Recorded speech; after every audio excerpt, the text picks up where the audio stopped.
তো তার আগে আমি আপনাদের একটা সারপ্রাইজ প্ল্যান করেছি।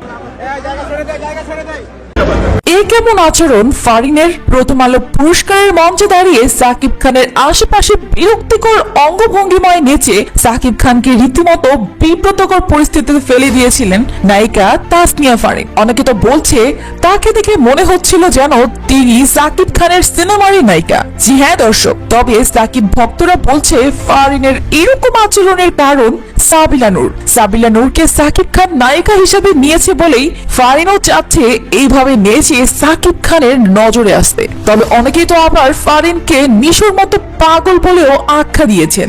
মানে যাদের একেবারে পাত্তা দিচ্ছেন না আমাদের মেগাস্টার, তারা সাকিব খানের আশেপাশে পাগলের মতো নেচেই যাচ্ছিল। গতকালকের মেরিল প্রথম আলোর অনুষ্ঠানে সাকিব খানই ছিলেন মধ্যমণি, তাই ফারিন একটু সুযোগ ছাড়েননি সাকিব খানকে ইমপ্রেস করার। তবে এই বিষয়টি একেবারেই ভালোভাবে নেয়নি সাকিবিয়ানরা, তারা সকলেই বিরক্ত ফারিনের উপর। তো দর্শক, আপনারাই বলুন, ফারিনের আচরণে কি আপনারাও বিরক্ত?